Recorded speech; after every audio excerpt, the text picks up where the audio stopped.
Today was Sitara Speaks for our daily lives through the month of November.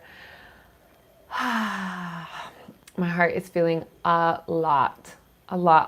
And I think it's been a combination of doing these daily videos, doing these daily transmissions, and also just the combination of things life has brought to me. Last week we talked about the Kuan Yin story, talked about a trigger that I had that came up. Well, what's been going on for me in the last 3 weeks has been just a series of, it's like a series of events of this perfectly, divinely orchestrated recipe to open parts of my heart that I have so successfully guarded and so successfully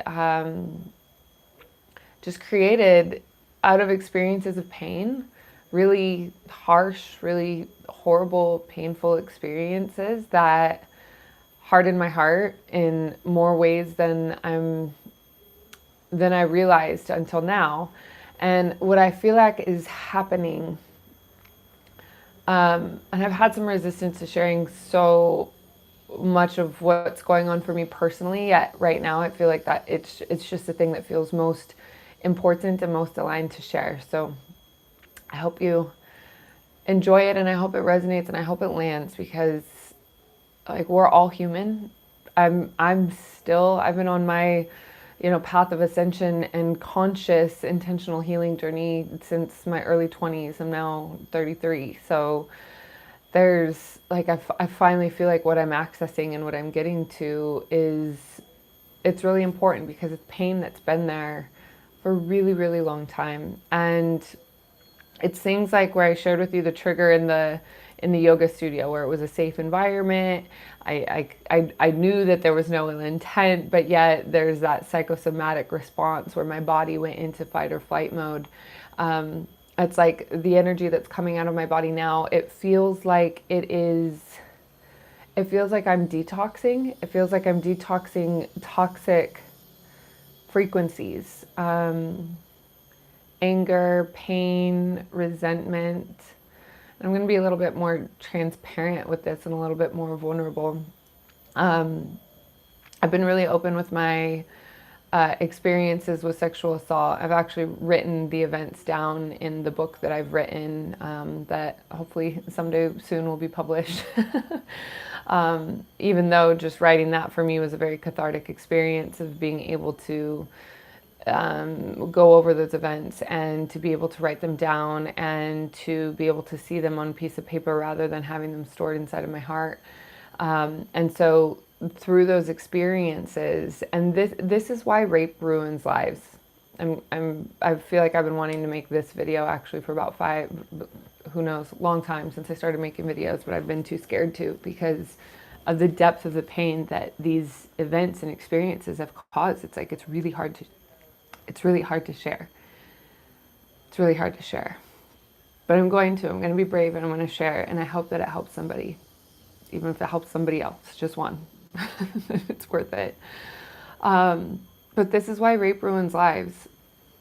I was first sexually assaulted when I was 14. That was how I lost my virginity. It was how I learned to relate with men, and it was a really important thing to me. Like, my virginity was a really important thing, and I was in a place where, I blamed myself, because, I shouldn't have been there. I shouldn't have been drinking. I shouldn't have been, like, in this place. When I was 14 years old, it was, one of those things where it's like, what happened, happened. So not going back, and now that I've reconciled and done a lot of healing, intentional healing focused on these experiences, because they still affect my ability to connect with men. They still affect my relationship space. They still, I still have those triggers in the way that men relate to me, or if I feel that they want anything more than friendship, I shut down immediately, because I don't want that. I've had to set so many boundaries, and I've had to say no so many times. And in some cases, when I've said no, it hasn't been honored and it hasn't been respected. So the experience of having that one experience then led to a bunch of other events in my life where that experience where sexual assault was recreated. There was another one when I was 16 that was pretty brutal. It was that one I haven't talked so much about, but it's like these experiences and what I feel is coming.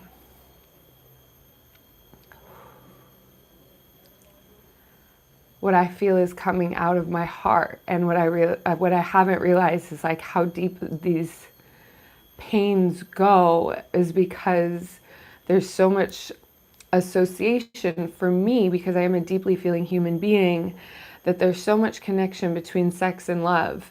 And to have those experiences and then feel discarded, feeling abandoned, feeling rejection, and feeling all of these things as a young girl, you know, 14, 15, 16 years old, and not to mention what was going on in my world and some of the family dynamics and things that were going on that led me to these choices in the first place.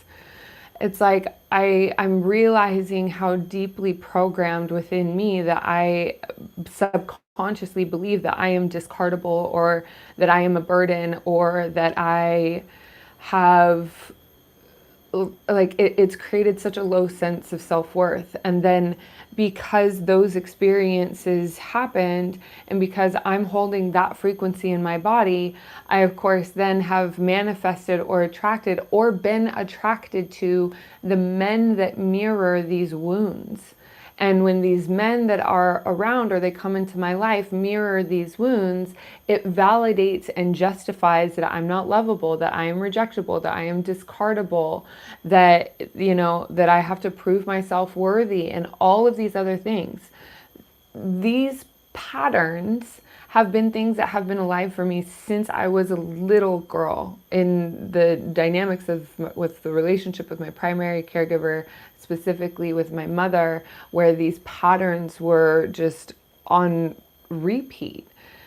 And so I learned to guard myself. I learned to be a protector. I learned to stand up for myself. I learned to be mouthy. I learned to do things that would keep people at bay, or to be obnoxious, or to be too much, or to be overwhelming, or all of these things where I didn't necessarily have this meter inside of me that would gauge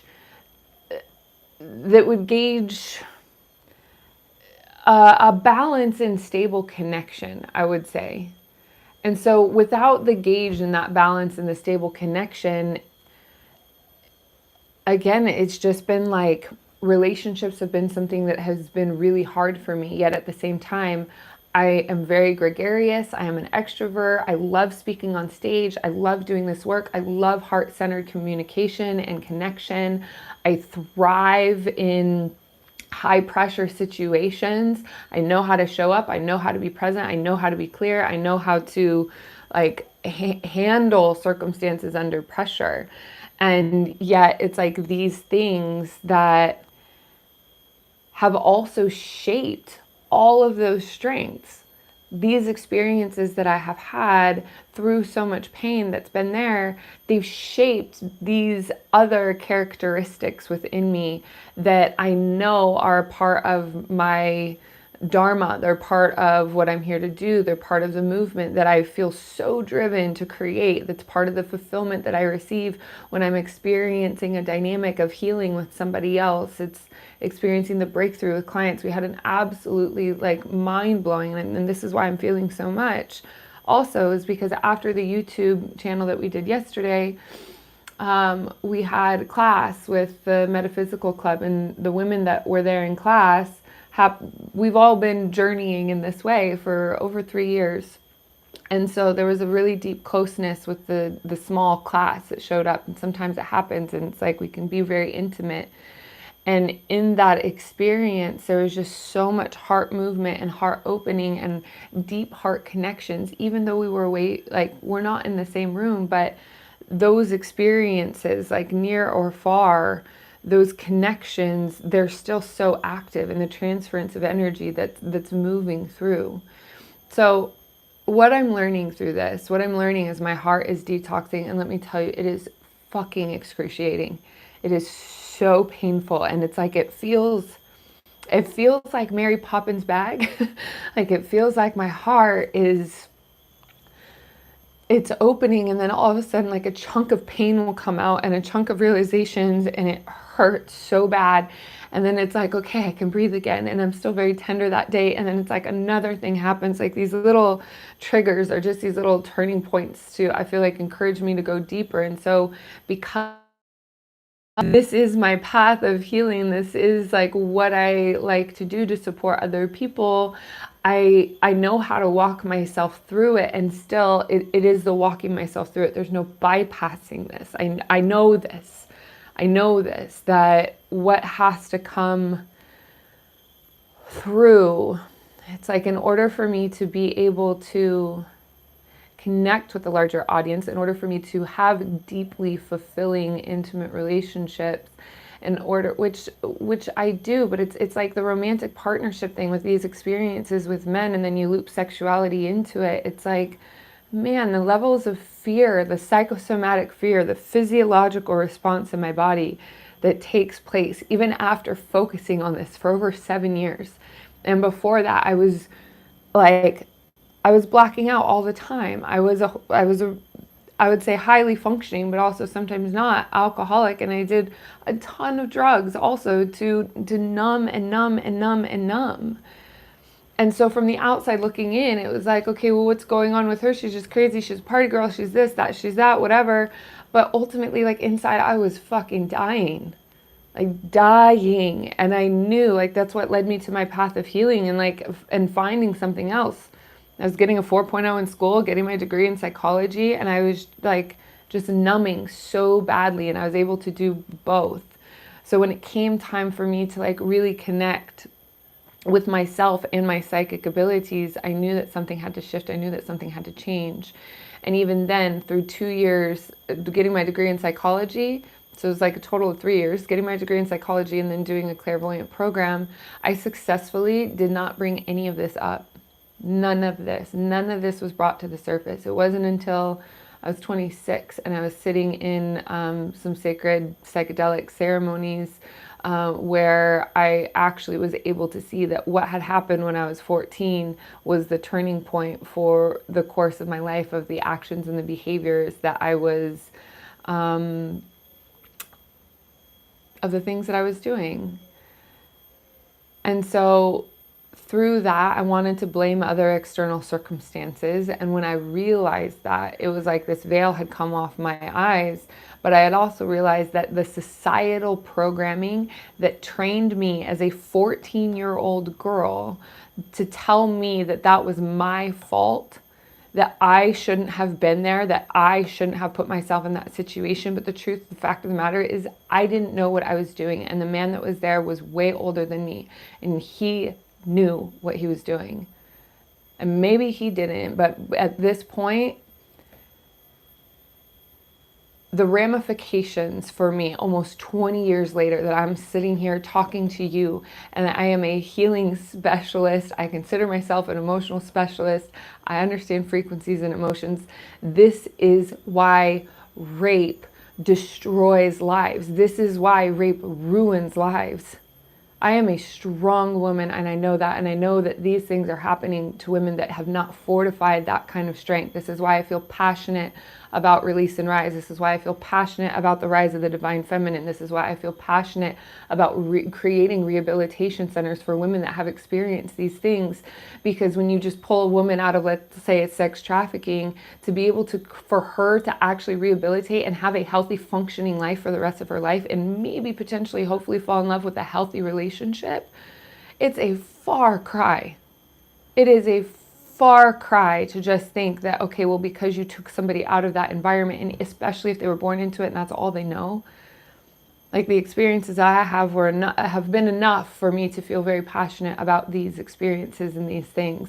and the hearts of women and the hearts of wild women and the hearts of women that have been discarded through societal's fucking bullshit with this Tinder swiping society, and how dating in this century and in this decade has just turned into such a confusing mind fuck, because so many people are playing games because we're so disconnected from our hearts.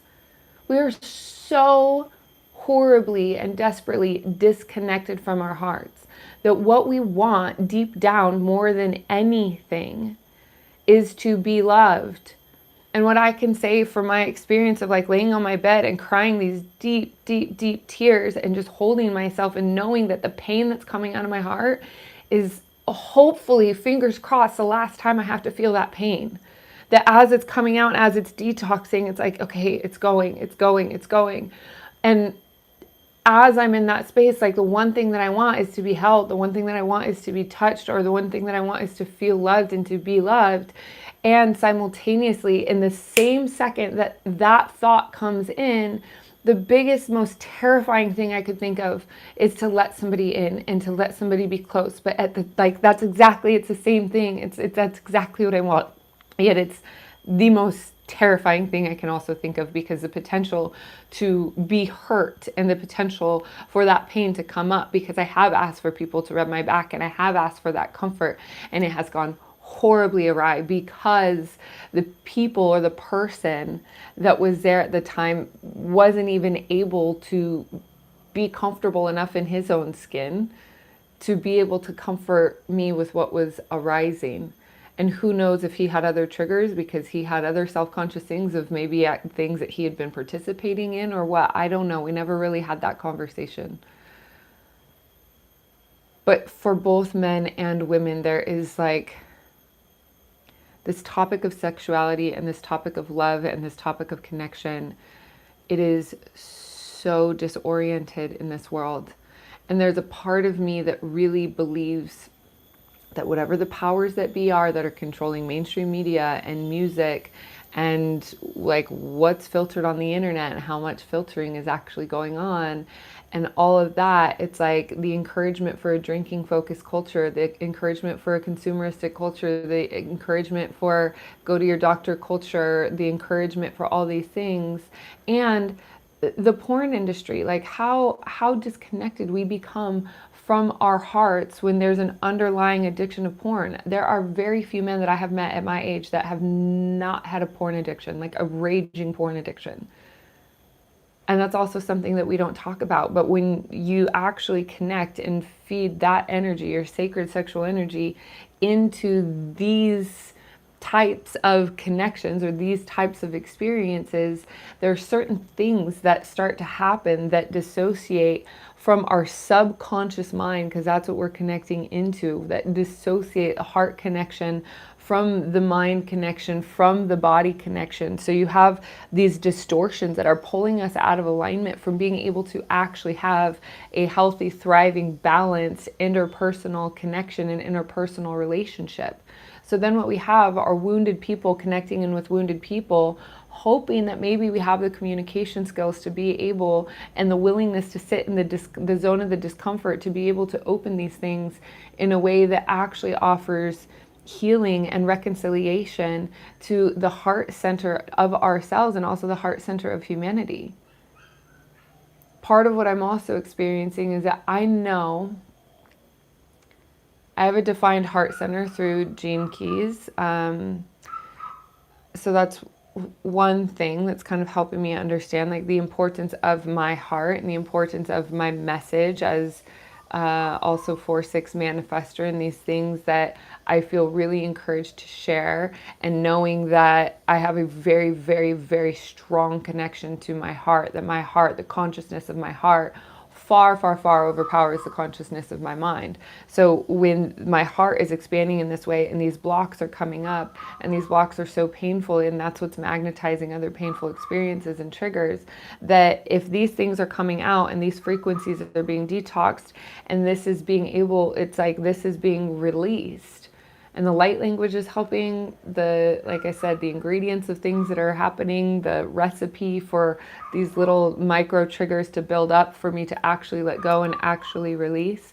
It's like as that's all coming out, and I think of my capacity to love even more, and my capacity to be even brighter, and my capacity to shine even more, and my capacity to be able to illuminate more. Part of what also happened on a vibrational standpoint is that I learned through these experiences that if I shine bright and if I'm illuminated and I'm joyful, then I become magnetic and I become attractive. We know this. This is the law of attraction. This is where what a lot of people are striving to be able to experience in their lives. So for me, as a younger girl, that came natural because it is my natural state of being. It's very easy for me to be in that state. Yet what I learned subconsciously through these experiences is that when I shine and when I am bright and when I am illuminated and when I am exuding my own innocence and when I'm exuding my own sexuality or my own sexual nature, that again becomes attractive, and in some cases becomes attractive to predators or people that want to take that from me, or they want to experience it for themselves without thinking of my needs and my interests and how they can support and also bring that out. And that is the role of the masculine and the feminine. It's the masculine creates the container so that the feminine can blossom and express and be open and be free with him, and also in her within herself, and also him within himself. But if you have a masculine energy, if there's a woman that is blossoming and exuding brilliance and light, illumination, and all of these things, and then you have a masculine that is like lustful and hungry for his own gain, for his own experience that he wants to take from her, that he wants to hit it and quit it, and all of this fucking shenanigans that again is out in this modern day dating world. But if you have this sort of like glomming on energy, then the feminine feels contracted and restricted and non-communicative, and that all of the things that she wants to express, and in some cases, in most cases, women haven't even been able to have the opportunity to be able to share and express freely because they don't feel safe in their body. And so if that's the case and that's what's going on, and me making this video helps encourage a couple men to understand these dynamics and a couple women to maybe lean a little bit closer into their own heart. I know this video would have been helpful for me several years ago when I was like really wrestling this.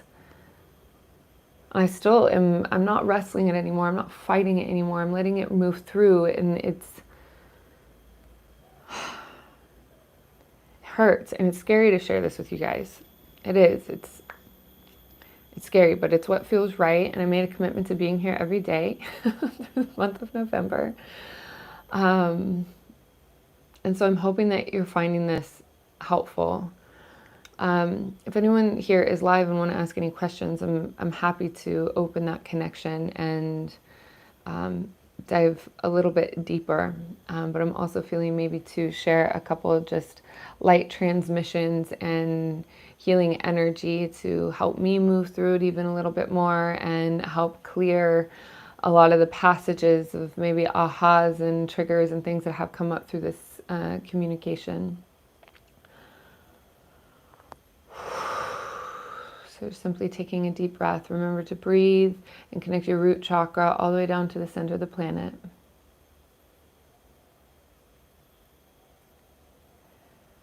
And yes, I am open to receiving all prayers and all angel kisses and all loving support. Remember, we are in this space of no time and no space. And what I feel I need today is, thank you, Asa. I really appreciate that. He says, we support your openness 100%. You're amongst family. So yeah, breathing in deep. Letting whatever is arising to arise.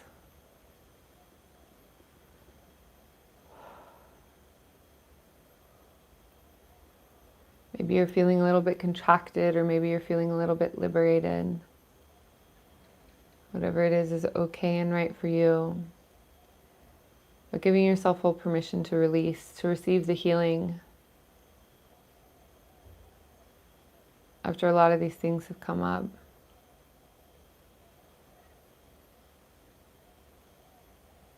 Taking a nice big deep breath to see that mirror. Io ona iawa uapu utunakai I sane iawa ha'aka. Yoaya anaya ukuapu nakai iawa asanakai I tataki anayawa uapu uku unahiawa aya uaka unakai ia sa ania ha'akapu. Ia ka anayawa ha'ukua unakai. Ia aniawaya ane kia uapuna aya. Ayawa anakai yawa uapua anakai. Yaniawa uapua na aya ha'akapua. I sanakiawa apu ukuniki. Ia ona yawa uapu ukuasa. Ia nia akewa anakai.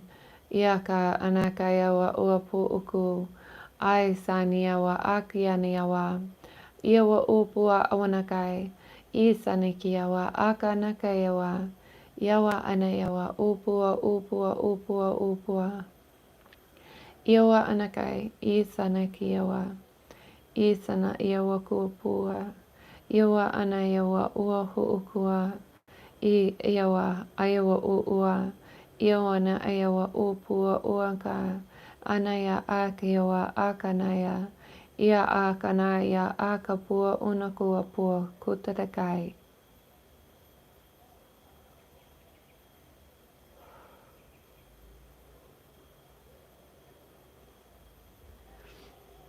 Thank you for being with me in this moment to be able to share my heart with you.